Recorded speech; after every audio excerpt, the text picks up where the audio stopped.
Minnesota Attorney General Keith Ellison recently released a video highlighting his office's fight against fraud. Shared on X, formerly Twitter, the video quickly gained attention, amassing nearly 1 million views. Ellison aimed to reassure Minnesotans about ongoing efforts to protect consumers from scams. But the timing drew criticism, as a major welfare fraud scandal was already gripping the state. Social media erupted with sarcasm and disbelief, highlighting the disconnect between Ellison's message and public sentiment. The context of the backlash lies in the recent revelation of a massive welfare fraud scandal within Minnesota. Federal prosecutors have disclosed that the fraud could cost taxpayers up to a staggering $9 billion. This scandal, involving multiple government agencies and welfare programs, has been one of the largest of its kind in state history. The sheer scale and audacity of the fraud have left many residents and officials alike in shock. This scandal involves deep-rooted issues in the administration of welfare programs, where systemic weaknesses were exploited by fraudsters. These individuals and groups managed to siphon billions under the guise of legitimate welfare needs, casting a long shadow on the state's governance.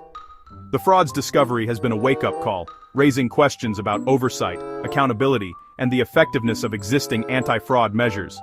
The magnitude of this scandal has also attracted national attention, painting Minnesota as a case study of what can go wrong without strict oversight. The term fraud tourism was coined, referring to how easily external fraudsters targeted the state.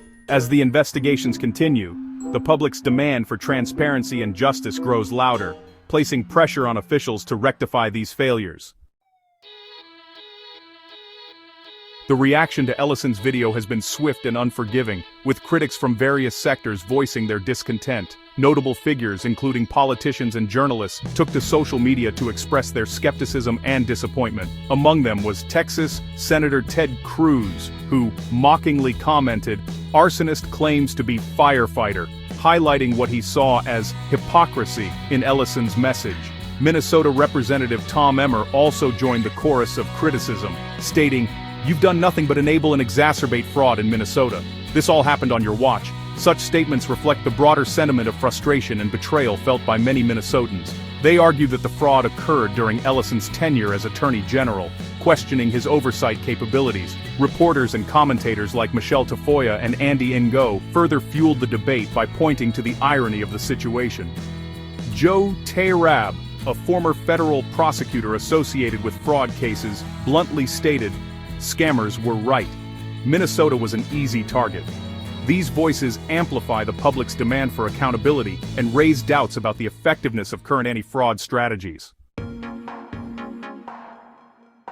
A key element of the discourse surrounding Ellison's video is the distinction between civil and criminal fraud investigations. Understanding this difference is crucial to comprehending the scope of the Attorney General's responsibilities and limitations. Civil fraud pertains to non-criminal disputes where individuals or organizations are alleged to have committed fraud against consumers or other entities. In contrast, criminal fraud involves illegal activities where the state prosecutes individuals for violating laws, often resulting in criminal charges.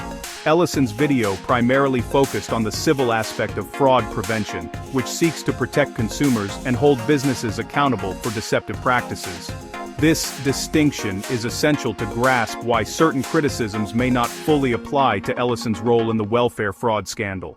Critics argue that while Ellison's office has had success in civil fraud cases, the criminal aspect, particularly in large-scale welfare fraud, requires more robust intervention. This distinction highlights the need for collaboration between state and federal agencies to effectively tackle both civil and criminal fraud. Ellison's office clarified that they work closely with federal entities like the Department of Justice in criminal matters, but the lines of responsibility can blur in public perception. In response to the wave of criticism, the Attorney General's office issued statements to clarify their position and defend their record. They emphasized that the video was about their civil authority to protect consumers rather than addressing the criminal fraud involved in the welfare scandal. According to a spokesperson, their Medicaid Fraud Control Unit, or MFCU, works diligently with federal counterparts on such criminal matters.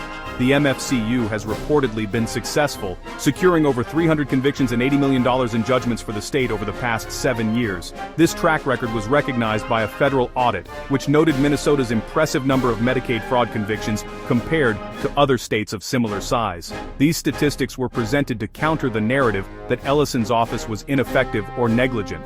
Ellison's office also reiterated their commitment to collaboration with federal agencies, asserting that they have always worked hand in hand with the federal government. Despite these assurances, critics remain skeptical, insisting that the scale of the welfare fraud scandal demands more direct action and accountability from state officials. Fraud cases in Minnesota have varied in scope and impact, from minor scams to large-scale financial crimes. The recent welfare fraud scandal, however, stands out due to its unprecedented scale and complexity. It has exposed significant vulnerabilities in the state's welfare system, prompting calls for comprehensive reforms and stricter oversight mechanisms. Historically, Minnesota has been proactive in combating fraud, as evidenced by the numerous convictions secured by the Attorney General's office. The state's efforts in tackling Medicaid fraud in particular have been commendable, with high conviction rates and significant financial recoveries. These efforts underscore the state's capacity to address fraud when adequately resourced and supported. However, the enormity of the welfare fraud scandal has overshadowed these achievements, raising questions about the adequacy of existing measures. It highlights the need for a more integrated approach, combining both preventative strategies and punitive actions to deter potential fraudsters. The scandal serves as a reminder of the ever-evolving nature of fraud and the necessity for vigilance and adaptation in countering it. Trust is an essential component of effective governance, especially in matters of public finance and welfare. The recent scandal in Minnesota underscores the critical importance of trust in public officials and institutions. When trust is compromised, as seen in the wake of the fraud revelations, it can lead to widespread cynicism and disengagement among citizens. Public officials like Keith Ellison are tasked with upholding the law and protecting citizens' interests. Their ability to inspire trust is crucial for fostering a cooperative relationship between the government and its constituents. This trust is built on transparency, accountability, and consistent communication, ensuring that citizens feel informed and reassured about governmental actions. Restoring trust in the aftermath of such scandals requires more than just words. It necessitates concrete actions and systemic changes. Officials must demonstrate their commitment to rectifying past mistakes and preventing future ones. This involves not only addressing the immediate fallout, but also implementing long-term strategies to rebuild public confidence. The Minnesota welfare fraud scandal and the ensuing reactions to Keith Ellison's video highlight the complex interplay between public perception, accountability, and governance. As the state grapples with the fallout of the scandal, it faces the challenge of restoring trust and ensuring such incidents do not recur. This requires a multifaceted approach involving all stakeholders, from government agencies to the public. Going forward, Minnesota must prioritize transparency and communication to rebuild public confidence. This includes regularly updating citizens on ongoing investigations, implementing reforms to strengthen oversight, and fostering a culture of accountability among public officials. Such measures will be crucial in repairing the breach of trust and ensuring that the state stands resilient against future fraud attempts. Furthermore, the state's experience serves as a cautionary tale for others, emphasizing the need for vigilance and proactive measures in governance. By learning from these events, Minnesota can emerge stronger and more prepared to face future challenges, setting a precedent for effective and trustworthy public administration. Transparency is a cornerstone of good governance, acting as a safeguard against corruption and fraud. In light of the recent events in Minnesota, the call for greater transparency has never been more urgent. Transparency ensures that government actions are open to scrutiny, allowing citizens to hold officials accountable and fostering an environment of trust and cooperation. One of the key takeaways from the Minnesota scandal is the need for clear communication channels between the government and the public. This involves not only disseminating information, but also actively engaging with citizens to address their concerns and incorporate their feedback into policy decisions. Such engagement can bridge the gap between officials and constituents, promoting a more inclusive and participatory form of governance.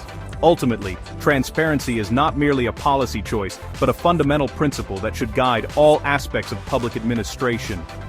By embracing transparency, Minnesota can rebuild its reputation, restore public trust, and pave the way for a more resilient and accountable government. This commitment to openness and honesty will be key in navigating the challenges of today and securing a prosperous future for the state and its citizens.